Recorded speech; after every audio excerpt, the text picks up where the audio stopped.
Hello adventurers, I'm Gray and I have big news. Hytale has finally come out with a new blog update after about 3 months, and not only one, but there were 3 blog updates at the same time. Granted, one of them is a fan art showcase, but 2 of them are quite important, this one being about Outlanders, and another one being a development update, which I'll probably talk about in this video as well. I had something else planned for today, but this takes more importance for me because I'm really looking forward to this stuff. So I'm going to dive right in, talk about the blog updates and my opinions on them, and potentially give some speculation as well. I apologize if I get any Hytale facts wrong. I haven't been keeping up with it nearly as well as I used to have been due to the lack of updates recently, so I might have forgotten some names or some characters and stuff like that, but hopefully this will spark my memory a little bit, jog it up, and get me back into the Hytale hype train. So starting off, Outlanders revealed. Now, if you recall, the Outlanders were a faction that they showcased a little bit before. There was one concept art about it. They seem to have a theme of sort of purple corruption type stuff. And apparently, they're going to be in Zone 3, the place of boreal forest, treacherous mountain ranges. It's called Borea. It's basically the icy cold climate. They showed us some of the creatures that inhabit this region, from hardy mountain goats to bears, woodpeckers, and even a yeti, which I'm assuming is a boss. If you've not checked that blog post out yet, you can do so. But here they're going to talk about the primary threat, and take a look at the wording here. The primary threat in Zone 3, the Outlanders. So the Yetis or the monsters and stuff in Zone 3 are not the main threat of this region. Story-wise, I'm guessing the Outlanders are going to be the main faction you're going to be opposing in Borea Zone 3. And interestingly enough, they said we got our first glimpse of this breakaway faction in the Hytale announcement trailer, where a party of adventurers encountered a colossal masked warrior in a deep dungeon. Remember him. Funny thing is, when I first saw that guy in the trailer, I thought he was some sort of big skeleton boss guy, because he was surrounded by other skeletons, he was underground, he looked kind of like a monster. Apparently he's actually part of a breakaway human faction called the Outlanders, so they're going to be quite strong, especially when you're fighting bosses of that faction, which makes sense. It's not the first zone, it's Zone 3, so things start getting difficult around here, I'm guessing. But first, you should meet his people. The Outlanders are a hostile faction whose camps can be found throughout Zone 3. They are defensive, territorial, and as such pose a threat to adventurers and settlers alike. How they came to be this way and the true nature of some of the more sinister aspects of Outlander culture are mysteries that you'll solve for yourself as you uncover the secrets of the forbidden wilderness that the Outlanders call home. Lots of exposition. Basically, it's dangerous out there. But if you look at the clothing of this guy right here, this armor he's wearing, it looks just like the giant beast man from the Hytale trailer, which is interesting. Apparently, this is sort of the theme that the Outlanders have. They're basically the barbarians of Hytale. They wear animal fur, they have a lot of exposed skin, which seems dangerous in a cold climate, but I guess they're used to it at this point. They have a lot of metal kind of rimming their clothes. They basically look fierce. They don't show their face because they cover it up with a skull mask. They look like a fierce human faction, basically. Someone who would attack you on sight. And these wolves. I wonder if you're actually going to see the Outlanders fight wolves and other monsters or other animals within their zone, Zone 3. As inhabitants of the frozen wilds of Zone 3, Outlanders must contend with inhospitable terrain and deadly creatures. I guess this answers my question. The battle for survival is a conflict without end, and it has instilled a brutal pragmatism in the people who fight it. The Outlanders' ruthless, unfeeling outlook is reflected in the wooden mask they wear at all times. Basically, you can't befriend them, I'm guessing. It would be cool if there was like one Outlander or maybe a family of Outlanders or something that's like that think differently from their Outlander factions, and you can find a way to befriend them and maybe help the Outlanders to disagree with their leaders to escape or something. I don't expect that, but I like some in-depth storytelling, if you know what I mean, rather than just their bad guys beat them up because they're hostile mobs. The Outlander way of life is isolationist by nature, and the leaders of the Outlander clans can often be found manning the walls and watchtowers of their scattered settlements. Campfires and communal areas provide rare moments of warmth and comfort in the wilderness, but Outlanders never welcome strangers into their midst. I wonder if that'll be true for all Outlanders. Because if they have like some sort of mutual communal areas, that means they're not complete barbarians. They don't attack each other. Maybe they have some good in them that we just don't know about currently. So let's take a look at this image here. And as you can tell, this guy is bigger than the average human character you would think of. Like, he's bigger, he's stronger, he has a big shield and a big axe, a battle axe on his back, and lots of armor, but they never protect their bellies for some reason. That seems dangerous. You can just stab them right there. But I guess this is a communal area where the Outlanders come to talk about all sorts of stuff. You can see some trees with dead branches and things. overall, I don't think there's too much hidden here on first glance. Of course, there's barrels and chests, there's rocks and all the usual stuff. So beyond that, let's just move on. Here we have two Outlander archers, it seems like. Outlander rangers. They roam further afield than most of their kind, venturing into the wilderness to hunt or to keep watch at the boundaries. So they're like the guards. They keep watch for anyone who tries to infiltrate. Expert ambushers, their bows make them dangerous at range to anyone that they perceive as a threat, and that's most people. I wonder if that's everyone. And these bison, apparently. Oh, this picture, they have the bison. Oh, this is actually a video. Here, let's play this. Okay, this is the most useless video I've ever seen. I don't know why this is a video, but let's take a look at it anyway. So there are these archers here. They seem to have just generic wooden bows, but I'm guessing they'll be called something like Outlander bows here, since they have the similar wood and metal theme. They have a different type of mask than the regular warriors. It's less of a skull and more like a spider type thing, because you know it has those two fangs on the left and right. And I guess spiders are more stealthy than regular beasts are, and those bison are about to get wrecked. Sorry, bison. As long as they use all the parts of the bison, you know, got a circle of life, that stuff. Outlanders venture beyond their camps to do more than just patrol or hunt. They're intimately connected to the history of Zone 3, and their expeditions frequently take them to places of interest, including ancient battlefields and ritual sites. As such, you may well run into them while conducting excursions of your own. Basically, you're not just going to find them in their camps. They might be scattered all throughout Zone 3, and you'll run into them and maybe have like little pockets of encounters. You have to take them down.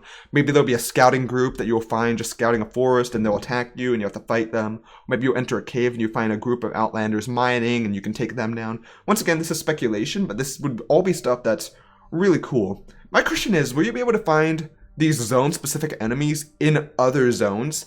Because common sense would go, like game logic would say no, but realistically, if you have this group of people who generally stick to one area, it would make sense that they'd go into other zones to like gather some resources or scout some things out and that type of thing. So it'd be interesting if you could find like patrols of different groups in say Zone 2 or Zone 1, though that might be a little bit dangerous. Maybe just around the edge of Zone 2 and Zone 3 you could find Outlanders. That's a prediction from me. I think that would be really interesting rather than just having them have an arbitrary line that they can't cross. Now here you can see a new type of banner, which they might have shown this off before, but it's an Outlander style banner. It looks pretty menacing, pretty corrupted. Basically, they don't seem to be nice people, and I'm pretty sure they know it. There's even a purple glow on the right side of this image, which adds more to that theme that they have going on. We don't want to say too much about Outlander history or their beliefs. Come on, we had 3 months of a wait here. You need to give us a little bit more info than that. These are things that we hope players will discover for themselves. To be fair though, I guess they can't show off too much, because if they show off too much about specific parts of the game, people will just mod them into Minecraft before Hytale even comes out, and then they'll have nothing unique, so they gotta keep something secret.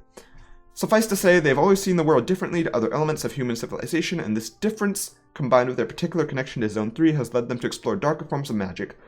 Void magic, I'm guessing. Corruption, that type of thing. Evil magic.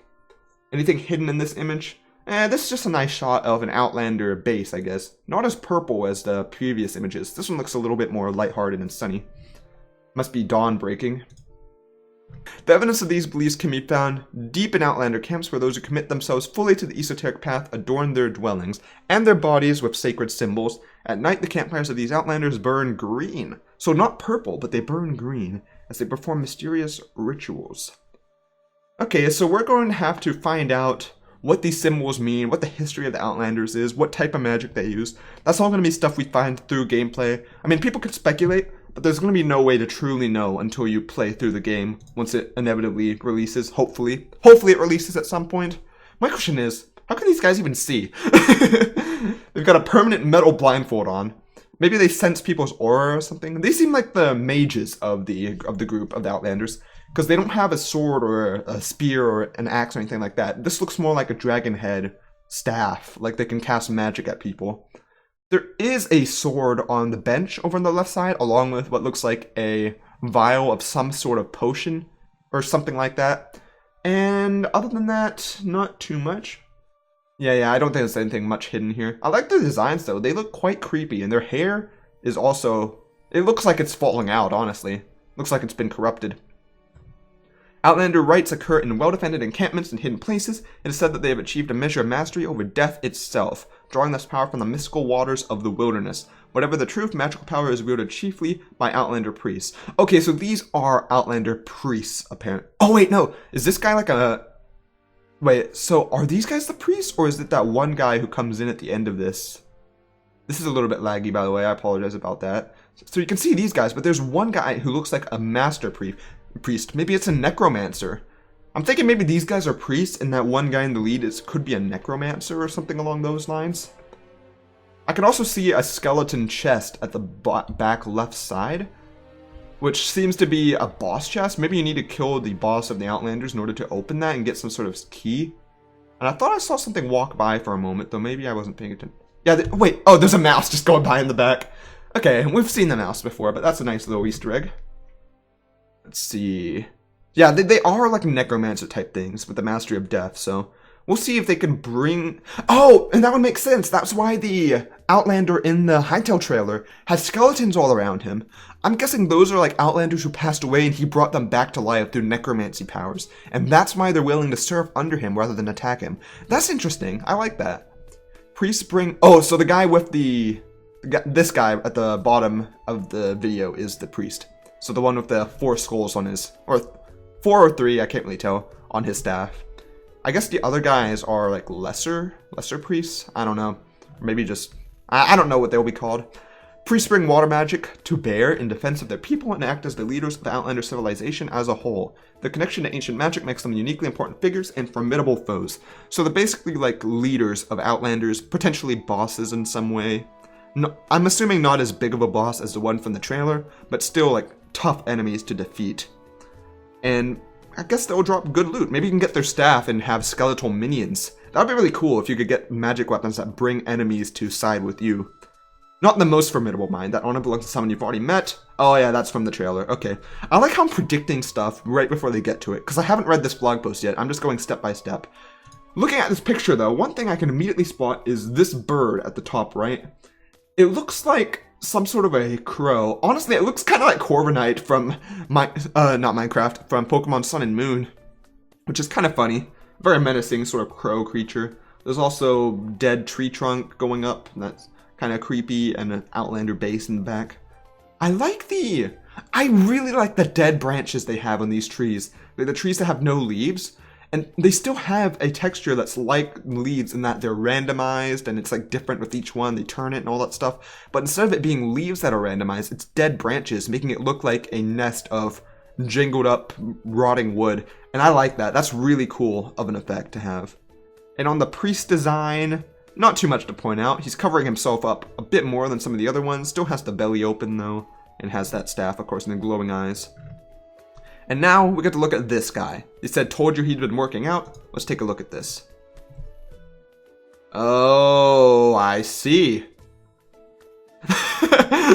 That's a bit of a menacing video right there. Once again, quite a bit laggy. I apologize for that. I can't really do anything about it. But looking at his design, once again, he looks much more like an Outlander now. Like, now that we know what Outlanders look like, he looks like one. Except now he has like a rotting left arm of some sort. Like, it's part beast almost. It looks like it's been infected with some disease, but at the same time, it makes it stronger. Like, it has claws on it.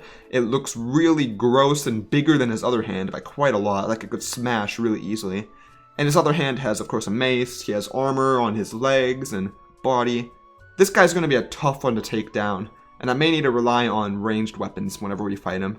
Also, one thing you'll notice is the fires here are glowing green. They did mention in this blog post that the green fire is what they use when they're using those ancient, like, dark magic type stuff, doing those rituals and incantations. So it looks like there will be some dark stuff going on whenever you're fighting this guy with the whole green theme here. And that's it for this blog post here. I'm probably going to do a separate video on the other 2 blog posts because they're shorter than this one by quite a bit. But one of them is still really interesting, and one of them is just a fan art showcase, which I'll probably just skim through whenever I do it. But as of right now, that's all you need to know about the Outlanders from this blog post. Hopefully you guys enjoyed this. I am very excited to learn more about them once we actually get to see them in-game. That'll be super cool.